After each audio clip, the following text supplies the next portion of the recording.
Oke, Assalamualaikum warahmatullahi wabarakatuh. Untuk bab selanjutnya kita akan membahas tentang masalah kinematika atau gerak. Gerak itu sendiri secara umum itu ada tiga sebenarnya.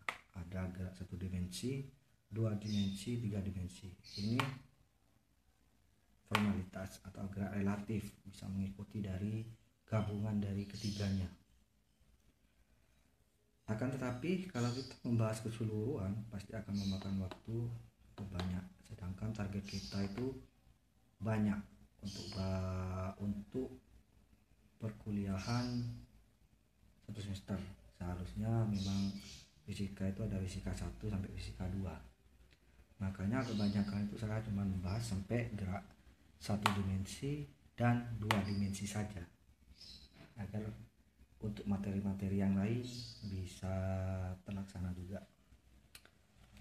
Oke, secara umum gerak satu dimensi itu sendiri contohnya itu adalah gerak lurus beraturan.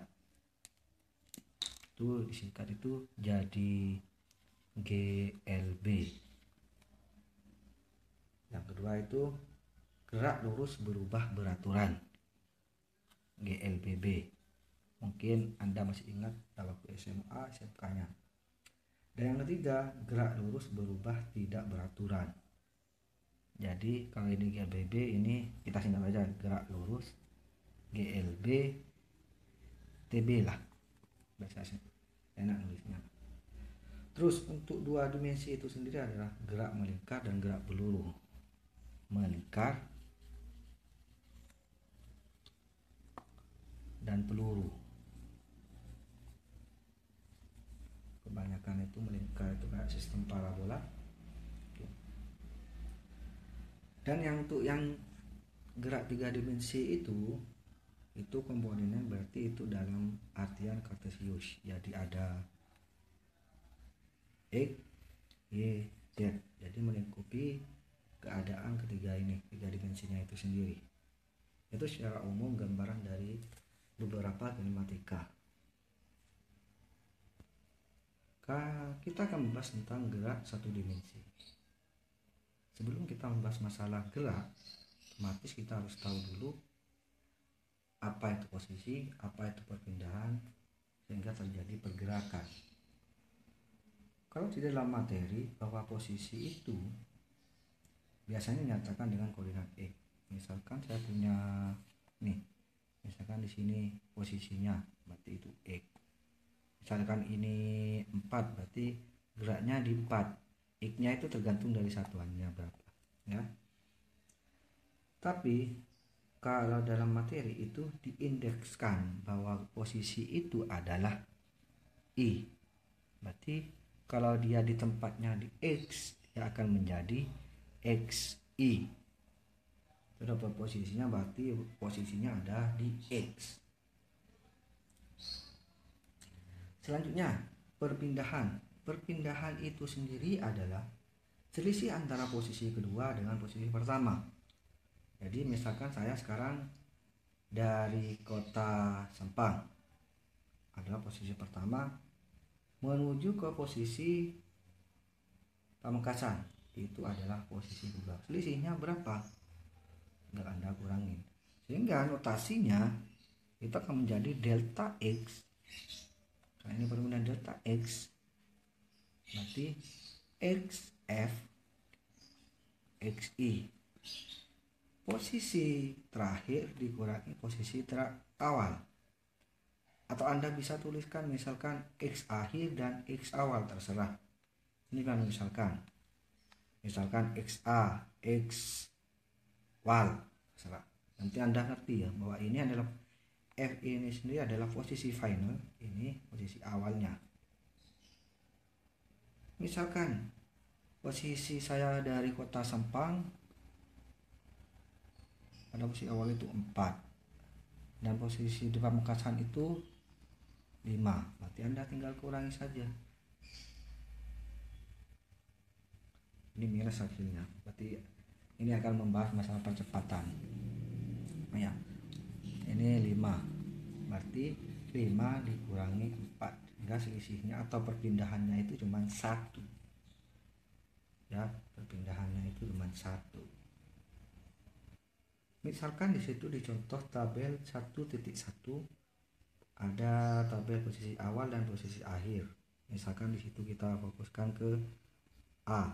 A itu bahwa XI-nya itu 2, XF-nya itu ini dengan satuan meter, SF-nya itu 4, sehingga delta X-nya sendiri sama dengan XF per XI. XF-nya tadi sudah ada 4 dikurangi 2, hasilnya adalah 2 meter. Ini untuk tabel ya. Ini untuk perpindahan itu sendiri. Untuk contoh-contoh berikutnya ada B, C, D, dan E, itu Anda bisa cari sendiri hasilnya, jadi tidak lama-lama ya. Terus sekarang untuk bab selanjutnya itu adalah kecepatan rata-rata dan laju rata-rata. Makanya itu diasumsikan atau notasinya adalah kecepatan rata-rata. Kalau namanya kecepatan itu dalam fisika bahwasanya itu adalah jarak per waktu. Artinya ada jarak atau posisi tadi atau perpindahan tadi per waktu. Karena kalau membahas di sini kita akan ada 2. Yang mana posisi pertama dan posisi akhir, waktu pertama dan waktu terakhir, berarti itu harus ada deltanya ya. Nah, delta X sendiri atau posisi itu sendiri kan ada 2, posisi akhir dikurangi posisi awal. Waktu otomatis dia juga akan berganti. Saya nyampe Sampang dengan saya nyampe Pamekasan otomatis juga akan berarti, sehingga akan menjadi TF min TI juga. Nah, sehingga rumus kecepatan itu sendiri adalah seperti itu. Sedangkan untuk laju rata-rata sendiri, laju itu diilustrasikan dengan S. Laju itu sendiri itu jarak tempuh per waktu. Dari jaraknya berapa? Misalkan kalau ini dia berhenti, misalkan dari 2 ke 4 ke 6, berarti itu fungsinya di sini 2, 4 itu akan ada jarak sendiri masuk di sini. Tapi kalau jarak tempuh ini keseluruhan 2 langsung ke 6 itu keseluruhan jarak tempuh. Rumusnya kok sama Pak? Rumusnya sebenarnya sama, tapi perbedaannya itu kalau jarak tempuh itu langsung seberapa dia sampai Pamekasan. Jadi tanpa misalkan diem di tempat atau istirahat, tidak ada di situ ya, atau ada percepatan. Terus sekarang kalau untuk contoh soalnya itu ada di soal nomor 3 di materi. Jika yang diketahui itu pada waktu 0 sekon dia posisinya ada di 2 meter, sedangkan pada waktu 2 sekon dia posisinya ada di 4 meter, dan pada waktu 4 sekon posisinya ada di 5 meter. Nah, pertanyaannya kan itu sudah jelas. Tentukanlah perpindahan dan jarak yang ditempuh benda untuk selang waktu berikut. Yang pertama itu jika T-nya itu kurang dari sekon dan lebih dari 0 sekon. Yang kedua jika T-nya itu kurang dari 4 sekon dan lebih dari 2 sekon. Yang ketiga jika waktunya itu kurang dari 4 sekon dan lebih dari 0 sekon. Kita cari yang pertama adalah perpindahannya sendiri. Kita langsung tulis saja nomor 1 ini ya. Ini nomor 1. Berarti delta X-nya itu sendiri adalah, kita lihat ini 0 sama 2 sekon. Pada waktu dia di 0 sekon dia ada di 2 ya, ada di 2. Pada waktu dia 0 sekon dia ada di 2. Sedangkan pada waktu dia di 2 sekon dia ada di 4 meter. Artinya apa? Ini adalah posisi akhir, ini adalah posisi awal, sehingga hasilnya berarti 4 dikurangi 2, sehingga hasilnya adalah 2 meter ya. Nah, itu untuk perpindahan yang pertama. Terus untuk perpindahan yang kedua, delta X nya atau posisi Yang kedua itu delta X nya dia di 2 sekon, berarti di 2 sekon itu dia akan bernilai 4, itu titik awalnya. Dan dia di 4 sekon, berarti posisi akhirnya ada di 5. Ini posisi akhir, ini posisi awal, berarti 5 dikurangi 4, hingga hasilnya adalah 1 meter. Terus yang ketiga itu keseluruhannya ini dari 0 sekon sampai ke 4 sekon. Dari 0 itu hasilnya adalah 2 meter. Awal itu 2 meter, sedangkan 4 sekon 5 meter. Sehingga hasilnya 5 akhir, 2 meter awal. 5 dikurangi 2 hasilnya adalah 3 meter. Nah ya, ini untuk perpindahan itu sendiri ya.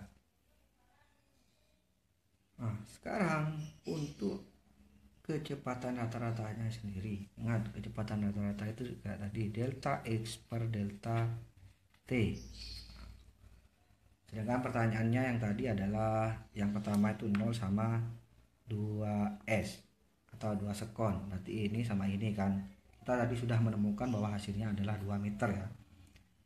Kita tulis dari awal juga gak apa-apa. Berarti ini hasilnya tadi 4M, atau M nya tulis belakangan 4 dikurangi 2. Nah, sedangkan untuk waktunya sendiri berarti kan fungsinya dari waktu 0 sama 2. Ini sama 2, berarti tinggal 2 dikurangi 0.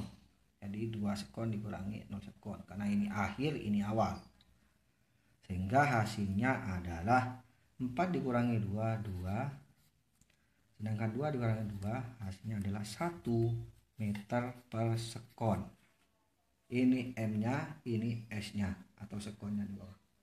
Terus untuk yang kedua, kecepatan rata-rata yang kedua. Nah, yang kedua itu 2 sekon sampai 4 sekon. Berarti dari ini sampai ini. Sedangkan akhir itu ini, awalnya itu ini. Berarti 5 dikurangi 4. Sedangkan waktunya 4 sekon sama 2 sekon. Berarti ini 4 dikurangi 2. 5 dikurangi 4, 1. 4 kurangi 2, 2. Berarti hasilnya adalah setengah meter per sekon. Sedangkan untuk ketiganya sendiri, rata-rata untuk soal yang ketiganya, kita lihat di sini bahwa itu dari 0 sampai 4 sekon. Berarti ini akhirnya, ini awalnya ya.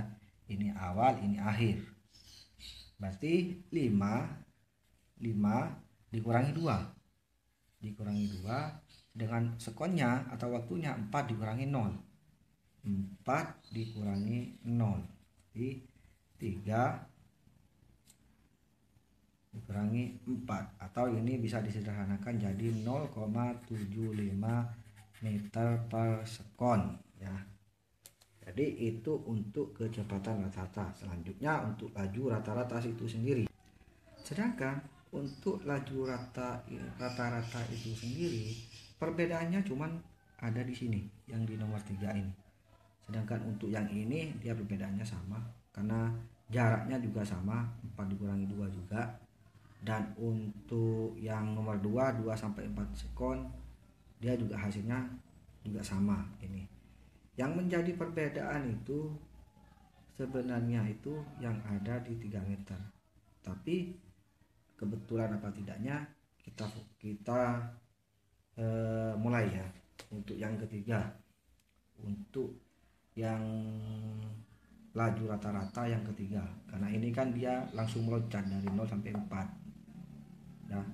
Sedangkan di sini 0, 2, 4. Kalau yang 0 sama 2 itu untuk yang laju rata-rata sama, terus yang untuk 2 sama 4 itu sama. Kalau yang ketiga kita hitung dari awal.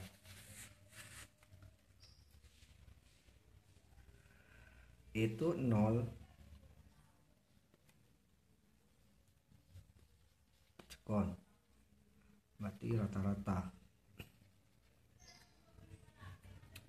jarak tempuh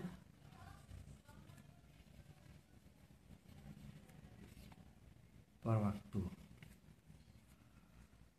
Itu sama saja sebenarnya, itu menggabungkan dari keseluruhannya, karena jarak tempuh itu keseluruhan, dia menghitung keseluruhan, jadi gak usah belok-belok, dia menghitung keseluruhan dari ini. Gimana cara menghitung keseluruhan? Berarti semua hasil yang ada di sini, yang nomor 1 ini ditambah dengan hasil nomor 2, karena ini sebenarnya kan hasil penjumlahan dari nomor 1 sama nomor 2. Gimana maksudnya? Jadi jarak tempuh, sedangkan yang di sini yang diminta 0 sekon sampai 4 sekon, berarti kita jangan lupa sama yang 2 sekon ini ya. Artinya dari awal kita 0,4 sekon kita masukkan juga, berarti yang dari awal sebelum dia mandek atau sebelum dia anggaplah istirahat, berarti dia 5 dikurangi 4, tapi bedanya cuma ada mutlak kalau yang rata itu ya, kalau yang laju ditambah. Nah, berarti artinya dia ada istirahat di sini. Nah, 2 sama 4-nya ya. 4 dikurangi 2. Ada ya. Tapi kalau waktunya itu sama saja, karena waktunya yang diminta tetap ini. Jadi artinya dia menganggap bahwasannya dia tanpa istirahat, langsung aja jos. Tapi kalau yang kecepatan itu dia istirahatnya juga dihitung, beberapanya juga hitung. Tapi kalau laju itu dia menganggapnya itu tidak ada istirahat, sehingga semuanya itu dijumlah. Sehingga di sini adalah 4 dikurangi 0, karena yang diminta adalah 0 sampai 4 sekon. Kita lihat hasilnya berapa di sini. Ini tadi hasilnya adalah 5 kurangi 4 itu hasilnya 1, 2, 4, sehingga hasilnya 3/4. 3/4 itu sama saja dengan 0,75 ya, berarti hasilnya sama. Oke, kalau sekarang tentang kecepatan sesaat dan laju sesaat itu sendiri. Karena namanya sesaat, berarti dia identiknya itu hampir mendekati waktu yang ditentukan berapa. Makanya sehingga rumusnya di situ bahwa V-nya yaitu limit delta T mendekati 0 delta X per delta T, atau sama saja dengan dx per dt. Jadi fungsi turunannya terhadap T itu sendiri. Fungsinya limit di sini, ini karena dinamakan sesaat ya. Nah, sedangkan untuk laju sesaatnya itu sendiri, karena di situ dikatakan sedangkan untuk laju sesaat tak lain adalah besar dari kecepatan, berarti hampir sama. Besar dari kecepatan itu sendiri. Jadi seperti itu. Kita ini berbicara, Pak kenapa ada limit, Pak kenapa ada delta X, Pak kenapa ada dx dt. Ini secara matematikanya, asumsinya secara umum. Mungkin pembahasan kedua atau pertemuan kedua akan membahas tentang masalah fisika real fisikanya gitu loh. Ini ada sangkut pautnya fisika sama matematikanya. Jadi ada turunannya atau ada trigononya mungkin sedikit gitu ya. Nah, sekarang di soal nomor 5 itu dikatakan tunjukkan bahwa laju itu merupakan atau besar dari kecepatan. Itu ditunjukkan. Nah, jawabannya kan ada di nomor 5. Untuk selang waktu yang amat kecil, itu notasinya karena selang waktu yang amat kecil atau mendekati 0, berarti notasinya kan delta T sama dengan delta T sama dengan 0. Artinya ini mendekati 0. Kalau mendekati 0 berarti AX-nya itu sendiri, maka AX-nya sendiri itu dianggap dia tidak berubah karena dia 0 kan, jadi AX-nya agak kemana-mana. Kalau misalkan dia AX-nya 1 mungkin dia bisa berubah, tapi karena ini dianggap bahwa untuk selang waktu yang amat kecil, berarti delta T-nya itu mendekati 0, berarti dia menganggap bahwa dia arahnya itu tidak akan berubah kemana-mana. Terus pada suatu selang waktu di mana kecepatan tidak berubah baik besar maupun arahnya, sehingga diperolehlah bahwasanya itu adalah S rata-rata atau laju rata-rata melalui V rata-rata. Nah, di situ diterangkan bahwa S rata-rata itu sendiri adalah rumusnya adalah jarak tempuh per waktu atau delta T per waktu. Ini per waktu. Nah, salah nulis berarti itu. Sedangkan jarak tempuh itu sendiri, kita kan sudah tahu bahwa jarak tempuh itu adalah posisi akhir dikurangi posisi awal. Nah, ingat, ini ada mutlak di sini karena kita menjelaskan sekarang masalah laju sesaatnya. Dan ini adalah delta F per delta F, TF per TI. Ini akan menjadi sama, itu ada di hukum mutlak ya. Jadi Anda bisa cari sendiri. Delta I delta I per TF min TI. Nah, kalau sudah seperti ini kan sama saja delta X per delta T. Nah, sedangkan rumus ini itu sama saja dengan rumus V rata-rata atau kecepatan rata-rata. Jadi sudah bisa dibuktikan sendiri. Mungkin begitu. Selanjutnya, untuk selang waktu yang amat kecil, jadi kan waktunya itu mendekati 0, sehingga asumsinya bahwasanya karena waktunya itu mendekati 0 berarti kita pasti akan ada limit. Kalau mendekati 0 itu pasti akan ada limit, pasti itu akan mendekati berapa satu itu pasti akan ada limit, karena itu perkiraan pendekatannya.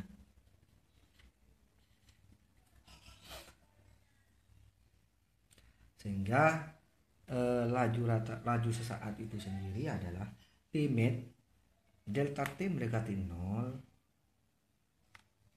delta laju rata-rata sama dengan limit delta T sama dengan 0, ini sama dengan V rata-rata.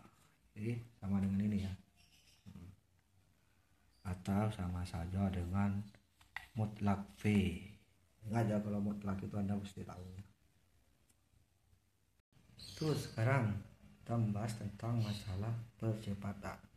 Percepatan itu bisa percepatannya itu plus, bisa percepatannya itu minim, tergantung. Bisa saya naik motor dari kecepatan 20 saya jadi naikkan 30, berarti itu adalah percepatan yang plus.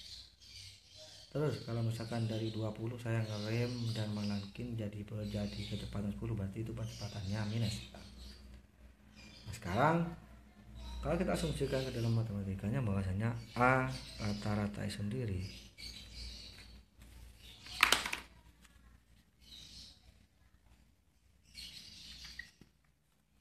delta V per delta T. Delta V juga ada kecepatan, sehingga kalau ini ada delta berarti V akhir dan V awal. V T akhir dan T awal. Nah, ini untuk percepatan rata-rata. Kalau untuk percepatan sesaatnya kita, karena sesaat berarti pasti akan ada limit lagi. Delta T mendekati 0, delta V kita tulis lagi per delta T. Tinggal ini diturunkan terhadap T itu sendiri. Itu secara tertipannya. Nah, di situ ada soal nomor berapa itu, nomor 6. Kita coba bahas. Oke, kalau kita ada soal seperti ini, jika yang diketahui bahwa xt-nya atau posisinya terhadap waktu itu 2t plus sin omega t plus 1 tar, dan omeganya itu sendiri itu adalah 1 radian. Nah, pertanyaan di situ adalah berapa kecepatannya, berapa percepatannya, dan hitung juga nilai x, nilai v, dan A jika waktunya itu 3,14 sekon. Yang pertama yang harus kita lakukan adalah turunkan dulu nilai X terhadap T-nya ini sendiri ya. Jadi kita turunkan. Anda juga sambil melihat juga ya. dx terhadap dt. D terhadap diturunkan terhadap T ini 2T plus sin T plus 1. Nah, Pak, ini kok gak sama ya, karena ini kan diturunkan terhadap T nya ya, diturunkan terhadap T, sehingga ini kelupaan sin omega nya. Nah, disitu nanti Anda biar saya tidak nulis lagi ya.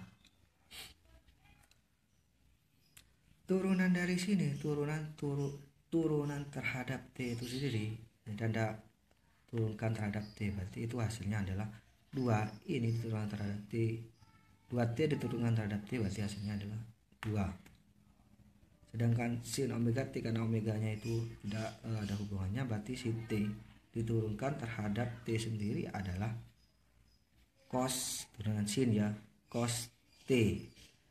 T diturunkan terhadap 1, ini tidak ada karena tidak punya variabel T, sehingga hasil untuk kecepatan itu sendiri adalah 2 plus cos theta. Kalau percepatan berarti itu dA per dt, d per dt. Nah, dA itu sendiri, kok dA di sini sih, ini dv ya, dv dA, karena ini sebenarnya dv, karena ini fungsi dari dv nya itu sendiri. Jadi v nya itu diturunkan terhadap t nya, sehingga hasil dari ini 2 plus cos theta itu diturunkan terhadap t, sehingga kalau diturunkan terhadap t ini tidak punya variabel, yang punya variabel cuma cos theta. Turunan dari cos theta itu adalah min sin t. Ini berarti kita sudah punya kecepatan, sudah punya percepatan ya. Oke, ini sudah ketemu VT nya, VA nya sudah ketemu. Tinggal sekarang kita mencari XVA jika T nya itu 3,14 ya. Kita tinggal cari, ini sudah saya kasih clue. Saya mau jadikan soal sebenarnya yang di sini tadi, tapi sudah saya kasih clue. Jadi artinya sekarang tugas Anda itu biar ada gunanya saya ngomong kayak gini. Jadi tugas Anda itu adalah X nya itu, V nya, dan A nya. Jika T nya itu sudah ada 3,14 sekon. Jadi Anda cari X nya berapa, V nya berapa, A nya berapa. Pak, gimana carinya? Gimana cara nyarinya? Ini yang ada di sini, ini sudah ada clue-nya, tinggal Anda masukkan sendiri ya. X nya itu berapa, V nya berapa, A nya berapa. Ini sebenarnya bagus tugas, jadi artinya siapa yang cepat dia yang punya poin. Jadi sebenarnya kan di mata kuliah saya itu ada poin, ada tugas. Jadi Anda jawab sekarang yang paling cepat dan saya anggap benar, karena di situ kan di materi itu kan sudah ada clue-nya bahwa X nya itu nilainya 3,14. X nya itu nilainya kok 3, X nya itu nilainya 7,28 ya, 7,28 meter. Sedangkan V nya itu nilainya 1 meter dan A nya itu nilainya 0 meter per sekon kuadrat. Nah, sekarang kenapa dia hasilnya seperti ini? Anda tulis di sini ya. Kenapa hasilnya seperti di bawah ini? Jadi Anda prosesnya. Kalau ini hasilnya, Anda prosesnya. Ini bukan tugas tapi ini poin. Artinya dia ini diisi, ini dijawab di grup. Ingat, kalau poin itu harus dijawab di grup, tapi kalau tugas dia japri. Jadi Anda lebih cepat. Saya akan mengambil 10 orang poin itu. Artinya 10 orang tercepat ya. Ya, yang bisa menjawab poin ini, 10 orang tercepat. Jadi kalau Anda sudah melihat video ini, Anda langsung isi atau Anda langsung jawab, langsung Anda upload di grup. 10 tercepat yang akan dapat poin itu. Oke, itu untuk sejarah. Kita akan lanjut ke pertemuan berikutnya di minggu depan ya. Oke, assalamualaikum warahmatullahi wabarakatuh.